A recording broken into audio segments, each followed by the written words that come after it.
He has to be put in his place. All right. Oftentimes, President Bola Tinubu has demonstrated that he's a listening leader. In another demonstration of this, President Tinubu has cancelled the 40% automatic deduction from the internally generated revenues, IGR, of federal universities. He said the policy is inappropriate at this period.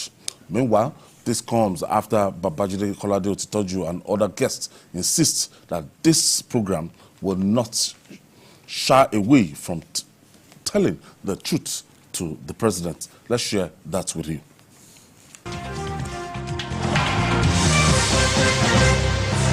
Education, not many of our people can afford to send their children to tertiary institutions. We should make it a lot easier for our people to access education at that level. It should not be a means by which government will make additional money or IGR. That makes no sense. Not at this level, because the pay will be too much for the people to bear. So that is the thing. We have to speak for our people. That's why I'm here. If it gets to a point that I cannot speak for the people anymore, then I don't have to be here. Let the state government be up and doing. The state government are not doing enough. Let them be up and doing. Not doing enough.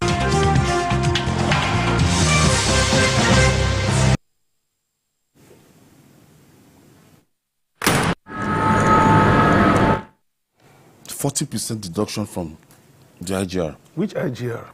when I read that thing, I was some of these universities, they go into ventures. Yeah, they go into ventures. Sell have you audited their books to know? You see, IGR, we should not just throw words around. Internally generated revenue.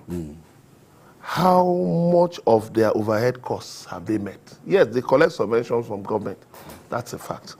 But, you know, one of the reasons why government set up that fund was because, you know, it arose from an ASU strike. Because ASU was saying there should be certain kinds of interventions to help the, you know, tertiary institutions, you know, meet some of this. If you go to many of these universities, even College of Education, Polytechnics, you find some of the most beautiful buildings on their campuses. Actually, TED fund. So if they had such plenty money from IGR, I believe we will see it. Yes, we might say, okay, there's corruption still in another, but you see, it won't be to the extent that even libraries, for instance, that TED fund would have to provide these things for tertiary institutions. So the thing is this, it's a very simple thing. If you say universities should bring 40% of IGR, now you look at things like ID card, look at all those basic things. It means all they will have to do is to increase the fees, increase the charges. Yes. And now, is it children whose parents are already traumatized by daily living that you're expecting to still pay the money that will produce the 40%? You see, even if you look at some of the big universities, what actually helps them is endowments. It's not even any IGR or subvention or fees. Endowments. Because you find alumni also invest money to assist these schools. And universities are actually not profit-making ventures. No, they are not. They are not even ventures. Because a university is an ivory tower for learning and the shaping of character. But when you now turn universities into business centers, then what you are doing is that you are going to reduce the standard of education, the standard of teaching, the standard of learning, because the vice chancellor will no longer be supervising the lecturers and all that. He will be more interested in looking at the balance sheet, at the cash book.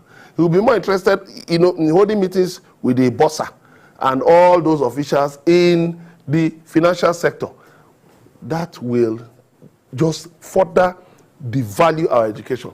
That thing should not be heard of at all. I don't know about OSU. I don't know about some other schools outside Lagos, but for University of Lagos, I know that they've been into this Unilag venture, and for years, if you check out their MBA executive, very expensive, Unilag bread, Unilag pure water, things within the school. Don't go too far. In spite of that, Unilag can pay its bills. Yes. I'm telling you, the VC is probably watching me now. Let them come out. In spite of the fact that it has some of the best alumni in our country. Yes. UNILAG can pay its bills. The electricity bill alone, let the VC talk about these things, because we see this, we think that, oh, they are making a lot of money. They are not. That was why UNILAG wanted to increase fees the other day. These are fees that they've been paying for decades, but they were resisted. At the end of the day, they had to calm down. They had to calm down. It's tough to run a university. The other day, the electricity service providers faced ABU because the bill was already in excess of 1 billion naira. Wow. Yes. And ABU has student population. You see, from how much do students pay? We can't commercialize education. You heard what I said. This was on the 14th. People say, they don't speak the truth again on journalist anger since Tinubu became president. No, that's not true. That's not correct. But you watched it. Yes. Some of them don't watch the program. All they do is just spread rumors. Jide has stopped saying the truth since President Tinubu took over. And I said, look, if I stop saying the truth, God knows what to do about me. It's just not going to happen. There's no president that is above criticism. No one. And it's our duty to tell the president this is wrong. We've been doing it since the first day that he got into office, and you see, as a listening president, he will go back and change his mind. When he wanted to pay 8K to households, did we not come here? 3 different programs we did to tell the president that, look, this is wrong. You see, as a president over there, Ashake sings about being lonely at the top. Sometimes you can't even say exactly what the people want. And you are surrounded by all kinds of people.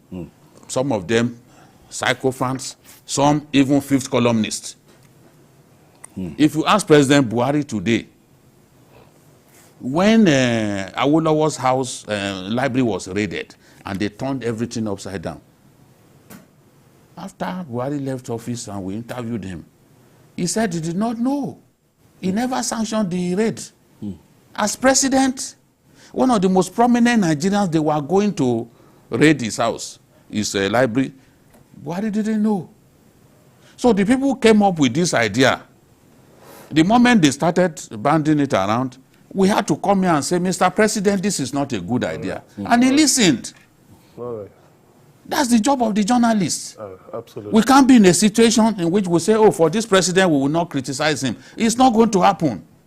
Let people stop deceiving themselves that, oh, journalists hang out, they will not say the truth again. Why? Are you the one who put us here? Did we have an arrangement with you that, saying the truth will only be based on certain conditions? No. There is no condition that should stop a journalist with conscience from speaking the truth. It has nothing to do with who is the president. And this is the truth. This is the message. If today you go to the market, things are extremely expensive because of some policies of government, are we not all going to suffer together? Absolutely. Yeah. Don't say you are from Labour. Oh, you are from this. Who even know? Or is it every time you want to go to the market, you first inform the people in government? I mean, these are ridiculous things that people say, they've started the truth. How many times do you watch them? Even when we say these things, they may not know because they are not watching, they are rumor mongers. It's a good thing. It's on record. We told the president, don't do this. And he himself said, this is not the time. Who does not know that this is not even the time for such a thing?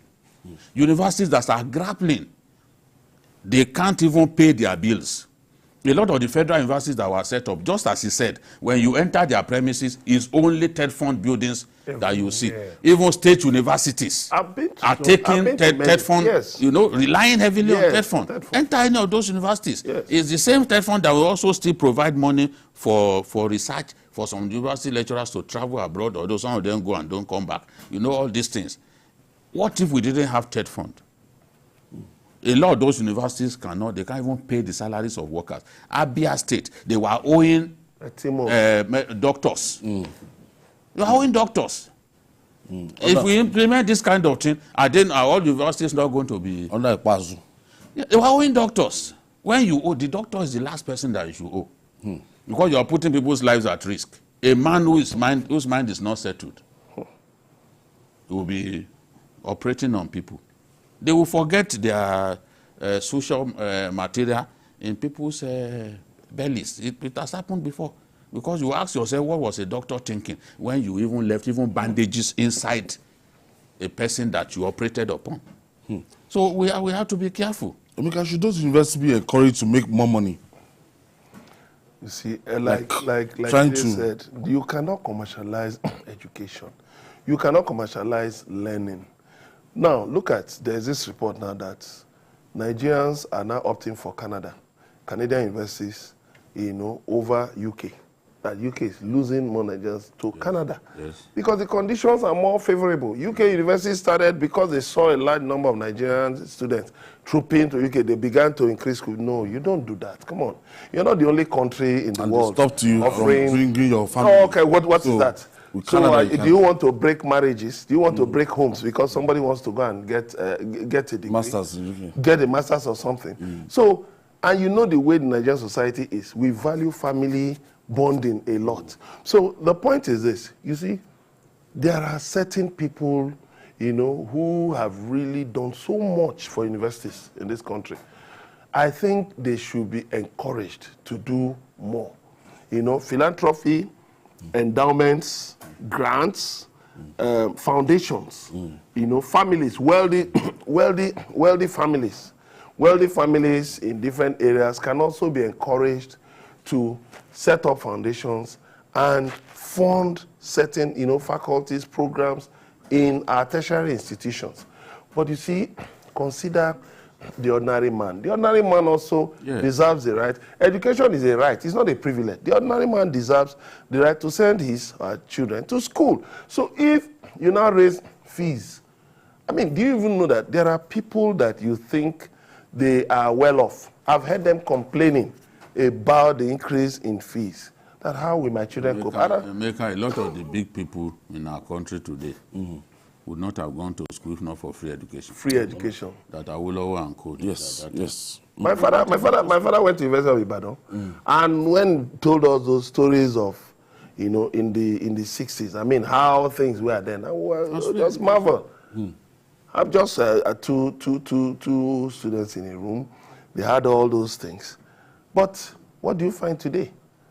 What do you find today? The schools, the hostels are overcrowded, and because people think infrastructures are decaying. Yes. What is the quality of learning?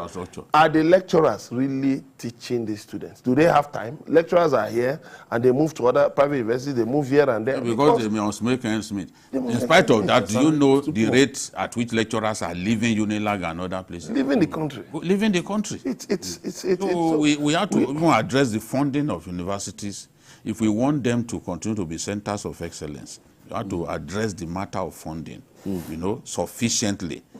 And we cannot afford to commercialize education. It's not everybody.